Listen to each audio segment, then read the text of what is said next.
ആലപ്പുഴ ചെങ്ങന്നൂരിൽ ഭിന്നശേഷി വിദ്യാർത്ഥിക്ക് ട്യൂഷൻ ടീച്ചറുടെ മർദ്ദനം.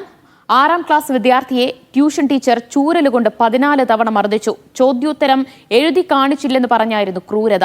ട്യൂഷൻ ടീച്ചർ ശൈലജയ്ക്കെതിരെ ചെങ്ങന്നൂർ പോലീസ് കേസെടുത്തിട്ടുണ്ട്. ഷൈജു വിശദാംശങ്ങൾ നൽകും. ഷൈജു, വിദ്യാർത്ഥികൾക്ക് നേരെയുണ്ടാകുന്ന അതിക്രമം വർദ്ധിച്ചു വരികയാണ്. സംസ്ഥാനത്ത് പലയിടത്തായി പരാതികൾ ഉയർന്നുവരുന്നു. ഈ ഭിന്നശേഷി വിദ്യാർത്ഥിക്ക് നേരെ എപ്പോഴാണ് മർദ്ദനം ഉണ്ടായത്? സാരമായി പരിക്കുണ്ടോ കുട്ടിക്ക്? ദിവ്യ, കഴിഞ്ഞ ദിവസമാണ് ഈ സംഭവം ഉണ്ടാകുന്നത്. തൊട്ടടുത്ത ട്യൂഷൻ സെന്ററിൽ പോവുകയായിരുന്നു കുട്ടി. അവിടെ ഭിന്നശേഷിക്കാരിയായ വിദ്യാർത്ഥിനി ചോദ്യം ചോദിച്ച് അതിന്റെ ഉത്തരം എഴുതി കാണിക്കാത്തതിൽ ആണ് ഈ ടീച്ചർ ഇവരെ മർദ്ദിച്ചത്.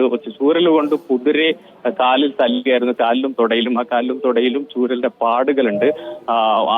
ആ പാടുകൾ ചോര തുടിച്ചു നിൽക്കുന്ന തരത്തിൽ പാടുകൾ കണ്ട് വീട്ടുകാർ ശ്രദ്ധയിൽപ്പെട്ടതോടുകൂടിയാണ് അവർ ട്യൂഷൻ ടീച്ചറോട് കാര്യം തിരക്കിയെന്നും അങ്ങനെ മർദ്ദിച്ചിട്ടില്ല എന്നവർ പറഞ്ഞു എന്നാണ് പറയുന്നത്. പക്ഷേ അവർ ചെങ്ങന്നൂർ പോലീസിന് പരാതി കൊടുത്തിട്ടുണ്ട്. ചെങ്ങന്നൂർ പോലീസ് കേസെടുത്തു.